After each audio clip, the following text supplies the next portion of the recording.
Amazon announced this before this all happened. And so naturally, you've got to start and say, all right, well, now we're seeing this huge change. What should we do to first ensure that our people are going to go to work in the offices that we just built? And maybe we should pull back a little bit to let this, this market kind of come back a little bit, because right now we're just getting crushed with inflation and we're seeing everything rise. And so costs rise. And it's like, hey, why am I going to spend all this money to build this place? And it's kind of cost me more right now. And I don't know if I'm going to fill it. So it's, to me, 100% makes sense. I would be doing the same thing.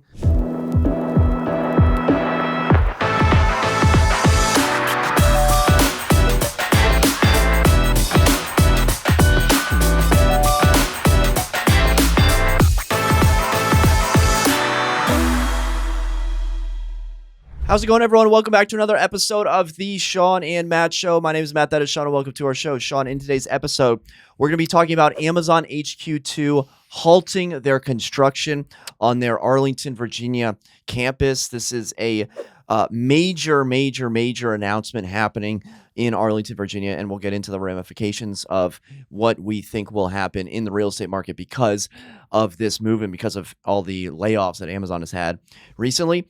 We're going to get into landlord tipping and whether or not you should be tipping your landlord. I know it sounds insane, but I want to break things down for you a little bit. And if you're already getting upset, just wait until you hear the segment because you're going to get even more upset. And then we're also going to be taking a look at 3 properties around the world and whether Shawn Battle is in or out on those 3 properties. One of them is the most expensive property in the world. And I know we've covered that before, but there is a new most expensive property in the world. Nice. And we will touch on that. So let's start with Amazon HQ2, Shawn. They are halting their construction. They are pausing their construction in National Landing in Arlington, Virginia. And so just breaking it down, what does this mean? There was phase 1 and phase 2. Phase 1, Metropolitan Park, 2 22-story high-rise office buildings, not apartments, not hotels, not condos, office buildings. Those are being built. That is not going to be delayed at all. And they're going to finish up here in July, June, summer of 2023, and they're going to be open at that point. What will be affected is phase 2, known as Penn Place, which is going to be 3 office buildings, as well as the much talked about helix or double helix swirl building. So that is essentially on hold. And if you ask Arlington County, they're basically saying, oh, well, we knew that this could have been a possibility, and construction projects get delayed all the time. And it's a lot of, nothing to see here with the house on fire in the back meme. So, Shawn, what are your thoughts on Amazon kind of just pausing right in the middle of the 2 phases? What, should this even be a surprise with, the way the commercial real estate market is? And what sort of impact are we going to see in Northern Virginia and in Arlington on real estate prices in the area? Yeah, honestly, the way the climate is in real estate, in commercial real estate, this is no surprise to me. I mean, this makes absolute great financial sense at this point, in my opinion. If you look at all the layoffs that they've had and layoffs that basically every corporation in this country has had, Walmart closing stores, there's a contraction there. And so everybody's pulling back because inflation is killing everybody. People aren't doing the luxury things that they were doing before. And so the spend isn't as much. They're not going on, Amazon or whatever to buy as many products as they were when we had a lot of money. Everything is much more expensive. And so it completely makes sense that they pull back. Now, this is what I want people to understand is that, like you said, they're already building and almost done with the first 2 towers, which are humongous buildings in their own right. And the plan always was a 10-year hiring plan. It wasn't like all these people were going to be moving in right away. And so even just to fill in the jobs that they've already built the structures for is going to take a long time to fill.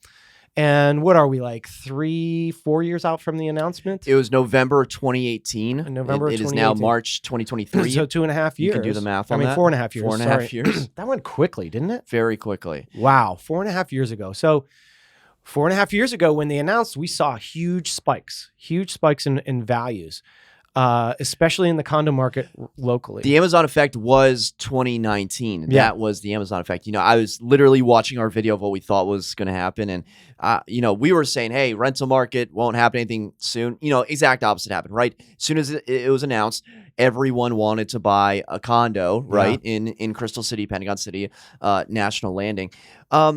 What I wanted to mention is Amazon is making headlines for the tremendous amount of layoffs that they've had, 18,000 layoffs. It's huge. Now, something to consider, in the year 2020, Amazon, globally added 248,000 people.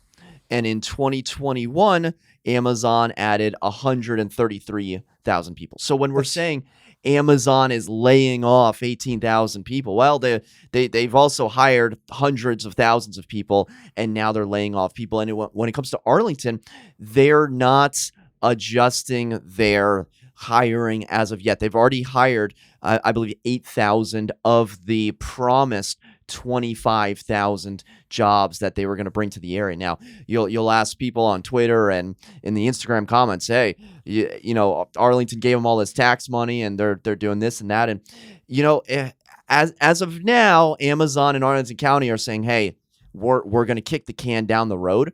But it's as they should, right? Because absolutely, what smart corporation would be building 3 more office towers in an environment where Arlington County already has some of the highest office vacancy rates in the entire Northern Virginia area? It doesn't make any sense. And, I'm optimistic that, hey, maybe they'll change, one of those to, some sort of housing or hotel or condo or apartment.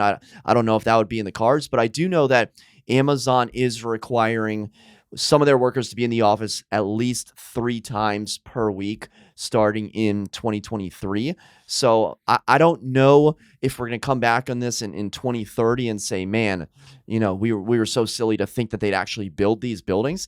But I certainly don't think it's, cause for listing your condo tomorrow. No, I don't think it's cause for alarm. We have seen a fundamental change, a complete fundamental change in real estate, in the way people work.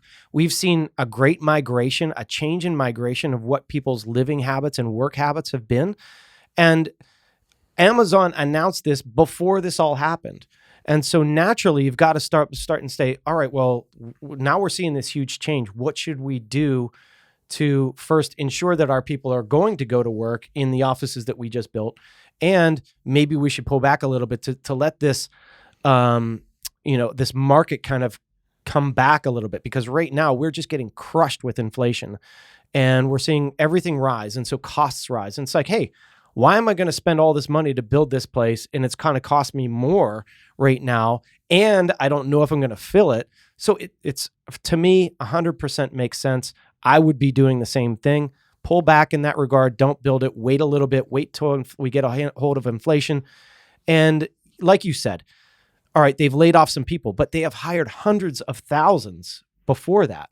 And so, the layoffs, yeah, they're concerning, but I mean, for the amount of change that we've seen in, how inflation has hurt the economy and things, it's not really that bad, And so I'm always an optimistic person, and I'm thinking, all right, well, in a year's time, hopefully inflation is coming down. We see a spike in interest rates. We start seeing it come back down. And then Amazon says, all right, well, now that we're in a better situation where now people are, there's more work out there, then we're going to, start this thing up. Did you see the article that Eli Tucker came out with last week? I saw the headline, but I didn't read it. Condo appreciation. Eli Tucker, fantastic agent in Arlington. And he was looking at the year-over-year appreciation of condos in the Crystal City, Pentagon City, National Landing area. Essentially, what is the Amazon effect? And there was a dramatic effect that it had, essentially a 10% increase. And one of the graphs, which was really neat, was he took out the year after Amazon made the announcement, and then average that year as compared to the three previous and 3 future years to come up with what would the sales look like if Amazon never announced, and is essentially a drop in value of 10%. So I don't think condos will drop in value by 10%, but to think that a Crystal City 1980s condo is going to dramatically appreciate is probably not the best bet. Yeah, I don't think so, because Crystal City was never really that. It didn't have the stronghold like North Arlington did. But what's happening with the condos is the condo fees have risen so much. And as condo fees rise and taxes rise and everything else rises, it makes affordability go down. And so naturally, there has to be some sort of pull down on values so that you're keeping in line with rent. I mean, rents have gone skyrocketing in this area. So, but you have to think about all of the costs that have increased over that time frame. Have our wages increased that much? I don't think so. I think now that inflation has hit. So my point is, Crystal City area, those condos are older, most of them, the majority of them, and they already had high condo fees, and now they've just gone up 6 to 10% because of inflation, and so it just naturally has to pull back on your values in some regard. What are those people doing that bought a condo in 2018, 2019, 2020, thinking that Amazon is going to come in here and just shoot values through the roof? Are we going to see a lot more people in 22202 sell their condo this year? Because listen, there's not a lot of options to choose from down there. You want a washer and dryer in unit in Crystal City? Yeah, you got like 3 buildings. Yeah, you got like 3 buildings. Yeah, good luck. But maybe some developers were looking at building condos once Amazon, had finally built everything up. But Shawn, if someone had bought a property, because of Amazon, and now maybe they're not getting the rent that they thought, or they're not, satisfied with the appreciation rate. Do you think that Amazon stopping construction is going to lead to an increase in inventory in 22202? That's a good point. It could. I don't think this as a long-term effect. I'm hoping that, a pause. That's the thing you have to say is, all right, they've taken a pause. It's not an end to it. If they announce an end to it, then yes, I believe that's the case and people might panic. But a pause is okay, and so just hold it out and don't panic. Don't freak out. Let's ride through this. It's real estate, man. Like, these markets change. I've always said this, like, we're going to go up and down all the time. And if you're buying for a certain reason, if you bought solely because Amazon's coming, you might be let down. You have to know where you're buying, what you're buying, and what you're buying for. And so, a lot of people hope for appreciation.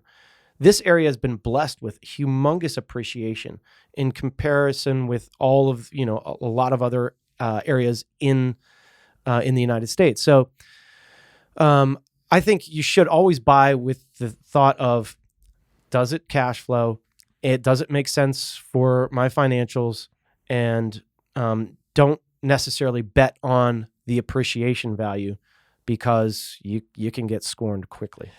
So you would say it's a little too early to tell? I think it's a little too early to tell. So Representative AOC out of New York, was in hot water when she said she didn't want Amazon coming to New York. And she put out a tweet last Friday that said, "When I opposed this Amazon project coming to New York because it was a scam of public funds, the whole power establishment came after us. Billboards went up in Times Square denouncing me. Powerful polls promised revenge, op-eds, and CEOs insulted my intelligence. In the end, we were right." So she's kind of saying, hey, this is it. We were right about this whole thing. Yeah, I would strongly, not strongly, but I would disagree with her, because the thing is, the only reason this is happening is because of the economy that is now in our face. She didn't predict that the economy was going to fall. She was just saying that it was a fraud but think about all the jobs that they could have had. There's still an influx of jobs in this area. And so, she's basically saying that, oh, I knew the market was going to tank, and that's why it was a good thing. That's the only reason this is happening. Yeah, she has something positive to say because it's happening. But, in the end, why is inflation happening? We went through, a horrible pandemic. The government gave money away. That money, you have to pay it somewhere. You printed money, inflation rises, and so basically it's what the government did to save a lot of people is what is causing the inflation now. So it's like, all right, is she helping or is she hurting? Virginia pledged about $800 million in tax breaks and infrastructures improvements to Amazon, which would be made over a 15-year period for bringing Amazon HQ2 to Arlington. This is interesting. The company is required to finish construction by 2025 per county construction plans. That might have been for phase 1 or for the original plans, because I can tell you this much. Phase 2 is not going to be finished by 2025. No way. So I think more of a wait and see. This isn't a draw the line in the sand. Someone's definitely right. Someone's definitely wrong. I'm almost happy that they're not continuing to just blindly build the construction. Yeah. But again, we may look back on this in 5 years and say, oh, this was the first sign. So yeah, we'll and see. there was an article out there that was saying, oh, well, this area is never going to be a tech area. It's a government area. Well, think about it was a Bloomberg article. It was about the same thing, and the local guy was just saying like, oh, this area is never going to be tech focused. But why did Amazon move here in the first place? Well, to be close to the government, because the government is a big hirer of Amazon, and then you're close to the airport. It's a perfect hub in that regard. But to think that this area couldn't be a tech area is, I think, completely wrong, because look at Reston. Reston was the beginning of the tech era, back in whatever it was, AOL, right? So to say that it couldn't be a tech hub I think is completely wrong. But I don't know. We'll see. I'm always optimistic. I think it'll start back up. But the one thing that does scare me is the fact that people aren't going into the office as much. And so that whole thing has changed so many ideas of how we work. And that's the main concern. Let's get into our next topic. This originally comes to us from TikTok. Shawn, it's about tipping, and it's about tipping your landlord. Now, today for lunch, I had some hot Lolas. My girlfriend went out and got it. We did takeout, and I asked her after eating the delicious sandwich, did you tip the person? Did you tip? And she said, yeah, I tipped. I said, you tipped on takeout? Yeah, I tipped on takeout. And I said, okay, well, if you were renting an apartment, would you tip your landlord? And she looked at me like I had a horn coming out of my head. Yeah. Why in the heck would I tip my landlord? Well, there is a video on TikTok from two guys take on real estate that talk about tipping your landlord. And they're saying, well, listen, if you're going to tip someone for putting chicken in a basket, essentially, if you're going to tip someone for their job, why are you not tipping your landlord, someone who is allegedly there for you 24/7 in case of emergency, someone who's there to make the common area of your house, the outdoor area. Maybe they're doing the lawn care, or maybe they have, snow shoveling service that they do. They are there to make your experience pleasant for the most part. Again, bad landlord, don't tip. Good landlord, they are making the argument that you should tip your landlord. Shawn, what are your thoughts on tipping the landlord? This is so funny. I mean, I'm assuming this is satire, but who knows? Maybe it's not. But you never really know. You never know. But the thing is, this has driven me crazy. And I know that we were tipping people because we were in a pandemic and they just weren't making the money because people weren't going into the places and having the waiters wait on people. So this trend happened that, we just started tipping everybody. And, anywhere you go anymore, there's a tip line. I mean, 7-Eleven, tip? No, I'm not tipping you. That's what's gotten crazy. And I think, we have to stop. I always feel guilty. I feel guilty when I see this line and I'm like, oh, is there a tip? No, zero. I did it today. Honestly, I went to Brugger's Bagels up in Ballston and there was a tip. And I said, no, zero. You just did your job. Your job is to make me a sandwich, and I paid for that sandwich, which was $7.50, which used to be $5. But did the person have a conversation with you? Say, hey, I like your tie. Nothing. Make you feel good. No, feel good. They let me use their restroom, so that was nice. You use their restroom at a restaurant. So I had to punch in the code to a restaurant to get food, and they allowed you to use the restroom that supposedly. Should I have tipped them for that? Yeah, it gets crazy. I hope we're not tipping for restrooms. I know. Well, you know what? In Japan, they used to make you pay to use the restroom. They had this thing. They do. They might do that in Mexico City too, or Japan. Yeah, because it would just everything would just wash the inside But of it. if you're contributing to the business, you shouldn't have to pay extra. Exactly. And that's the same thing with tipping somebody because they're doing their job. They're already getting paid. If they're not getting paid enough, then that's something that they have to have with their managers and their bosses to say, hey, I'm not making enough. But for me to have to tip every single person when I'm walking into them, they're not doing me a service, they're actually doing their job. Why should I have to tip more? Who are you tipping? I am tipping my hair guy. Your hair right? guy? Yeah, absolutely. Okay. I'm tipping everybody well, honestly. Like, so any waiter that's waiting on me, my hair guy. Do you tip the mailman? I give him a gift at Christmas. What do you give him? Like $50 or something. I don't know. What if, so in a thread online, a tenant says that they gift their landlord a box of chocolates. That's great. At Christmas. Yeah. So they're tipping chocolate at Christmas. You know what?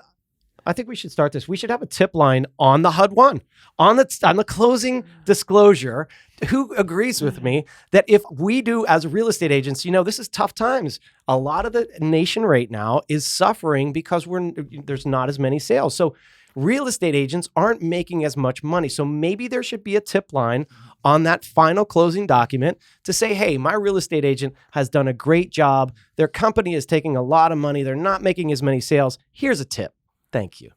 What do you think? That's a funny bit. There's another thread on Quora that says, how much do you tip your landlord? I reduced it to 10%, but once the crisis is over, I will tip the recommended 20% again. Now, this is clearly a satire. Yeah, that's hilarious. But, it begs the question, that relationship between the tenant and landlord, because recently, landlords are apparently the worst people on the universe if you go on the internet. Like, they're just out to gouge renters. And I don't think there should just be this us versus them kind of mentality. I think we're all just trying to live our lives, and certainly there's bad actors and people that raise the rent astronomically. But if you have a good relationship, if your landlord is going above and beyond, like if you're a landlord, aren't you getting like a welcome? Like, wouldn't you, if you're a tenant, get like a bottle of wine or something when you move in? Like, that would be, talk about getting yourself on the right foot. If you're a landlord out there, getting your tenant a bottle of wine and some chocolates. Yeah, well, it's just like Airbnbs, right? I mean, you go above and beyond to make sure that your service is great, and they're giving you 5-star reviews, and that 5-star review helps you. Is that a tip? Maybe that's a tip. Or do they tip? No, but we're kind of getting into that hotel concierge where not Airbnb, but if you were staying at a hotel and someone is bringing the bag up to you, or bringing the bag out of the trunk of the car, or recommending a really nice restaurant, there's definitely tips involved. Yeah. It's a funny concept, but and then the other thing that you have to think about is a lot of these people have, what are property management companies for? That is the person that the landlord is then paying to, facilitate these things so that you do have 24-hour service, or you do have people keeping up with whatever fixes that you need. You're paying rent to that person. So I don't know. It's funny to think about. And I think everybody can relate to this because we're all going through it when we see that, you're going to tip. I'm like, oh my God, really? What are these people next to me? Oh, did they tip? Are they looking at me like, oh, I'm that guy that's not tipping? Do you hide it? And so no, I don't. I'm like 0. Do you look the? Sometimes I do tip though, and then I'm like, why did I just waste $4? Or you know what I mean? Like, it's like, why did I do that? Like they shouldn't ask that, in my opinion. If you're not providing a service above and beyond what the normal thing is that you're going in to get. I walked in. I drove here to get my pizza. I walked in the door to get my pizza. You made my pizza. I'm paying you $20 for it. I'm not tipping you $4 more, right? That's my opinion. I'm old school. Maybe I'm just going by the wayside in that, and I'm the old guy that doesn't believe in that. But I believe in supporting everybody as much as possible, especially after what we went through. But now things are getting hard. Things are getting hard for all of us in the whole inflation thing. And I think, hey, we got to start pulling back and saying, I'm not doing that anymore. Well, I think most people would draw the line at tipping their landlord, if that makes you feel any better. 100%. All right, let's move on to the last topic, in or out, whether Shawn Battle is in or out on 3 properties. Shawn, coming to us from the Rob Report. This $300 million mansion in London is now the world's most expensive home. The trophy property was built in 1818, includes 40 bedrooms and 29,000 square feet of living space. It's based in London's Regent Park, and it is on a lake. It has couple acres. It's on 4 acres. And it includes 8 garages, a tennis court, library, sauna, grand dining room. It looks like, and I was thinking of, who's actually going to buy this thing, and it looked like a Saudi royal family has owned the home for over 3 decades, and unfortunately, it looks like it's now in the hands of receivers after it was repossessed due to an expired loan.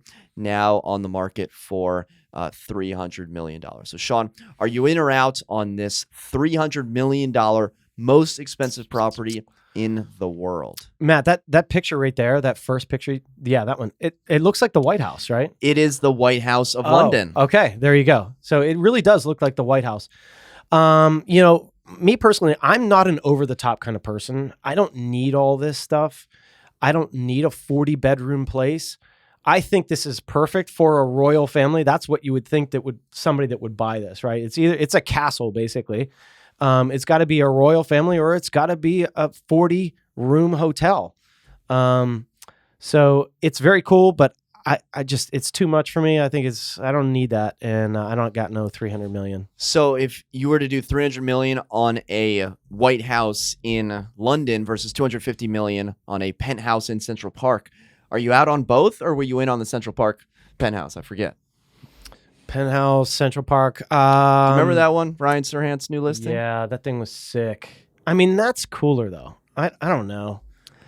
I think I'm depends out. on my day. I think I'm out on the $300 million mansion simply because London, it doesn't really have the cool kind of cachet to it. If it was a different property in London, maybe, but just the largest house you could build on a lake, not really doing it for me. Right. I mean, huge is not my thing. Cool is my thing, and that's why a penthouse in New York that's one of a kind that overlooks the city and the views are just amazing. Yeah, you could see spending that kind of money, but for something like this, it just doesn't grab me. Oh, it's a big place on a pond or whatever it is. It's a lake. I mean, I like me some lakes. Always trying to diminish it. I like me some lakes, but it's not me. No, thanks. All right, well, let's move a little bit closer home, and maybe we can find something better for you. Okay. So a Georgetown property, a Georgetown compound is hitting the market. This is where Jackie Kennedy lived for about a year. It's going to list for $26.5 million. Shawn, the history is actually pretty fascinating. What's your file on property assemblage? Do you know assemblage from the real estate test? This is when you buy multiple properties and then you combine them into one property. So the main property, 3009, I believe, N Street North, is the main mansion. That's where Jackie Kennedy lived for 1 year following President Kennedy's assassination. That was purchased a couple of years ago for about $5 to $6 million. However, the owner who purchased it also owns the neighboring 2 properties, and he has since combined them and is now listing these 3 properties together as one for $26.5 million. Jonathan Taylor with TTR Sotheby's International Realty has the listing. The one continuous mansion is spanning 16,000 square feet with 13 bedrooms, and it is selling very soon. Shawn, are you in or out on this Georgetown compound for $26 million? Georgetown is a different thing. This is cool. Am I in or out? I'm gonna say that I'm probably, Matt's gonna hit me for this. I'm gonna say I'm out, Matt. He's out. And this is the reason. Not a Georgetown guy. No, I like Georgetown, but I want cool. I don't want big, right? So I don't need 16,000 square feet. $26.5 million. If I'm spending $26.5 million, that thing has to be so cool. I don't care about history. I don't care about size. I care about cool. I want something on the water, something fun to do every day. Is walking Georgetown fun? Yeah, but nowhere close to, getting on your jet ski or getting on your boat in Miami and getting out on that water, So I think I'm saving my money on both of these, and I'm waiting for something waterfront, fun times, good times. How about you? I have a special place in my heart for just Georgetown architecture. It has that cachet to it. I just said, parts of experience. London, not, Georgetown ranks a little higher, for me. Yeah, Georgetown is definitely cool, and that's what draws me to it. But man, I just like something cool. Show it off. To me, this is cool, and to me, you can show it off. So I'm in on Jackie Kennedy's former house for $26.5 I'm coming to the party, million. buddy. I'm coming. All right, well, I'll let you know when I get it. All right, let's move on to our third property. This is also in Washington, D.C., Shawn. 1315 Independence Avenue, Southeast, unit number 8. Shawn, this is in a former school, and this 1-bedroom, 1-bath, 1,286 square foot condo used to be the gymnasium of the school that they have since converted into a condo. So it is the Bryan School off of Independence Avenue, multiple units in the school. And this unit was the hard. You still have the hardwood floors. You can practice your basketball dribbling on the hardwood floors, and you've got an outdoor area. You've got an upstairs loft area, and it is priced at $719,000. Shawn, are you in or out on the 1-bedroom gymnasium condo? This one's easy, Matt. I'm in. Oh, he's in. 100% in on this one. This is cool. This is neat, different. High ceilings. I like high ceilings. Exposed brick. I like exposed brick. This has that cool industrial New York loft style feel. The kitchen, I think we could do something better with that kitchen. It kind of just looks like someone put a kitchen in a gym. Yeah, that's just tossed it into the corner, and it's it's an old cherry look. Nah, you got to do something better than that. The ceilings and the exposed brick, something and the about stairway and like that. brick. It's like this the metal stairways that. Yeah, I think it's neat. I would definitely. I think this is a pretty stellar deal, actually. Brazilian cherry floors. You know what? They might not be the original floors, but hey, you can still pretend. So. Don't say that DC doesn't have, unique, interesting, non-cookie cutter condos, because they're out there. You just got to find them. That's 1,200 square feet for $719. That's a really good deal. Oh, it's Southeast. Yeah, I mean that's a good deal. Yeah, so it's the size of a 2-bedroom, maybe a 2-bedroom and den, and it's an artsy loft. Cool, essentially. I dig it. Yeah, for sure. I'm into it too. Love the outdoor space. Well, would love to know if you are in or out on these 3 properties. Let us know in the comment section below. Thank you so much for watching. Until next time, we'll see you then. Take care.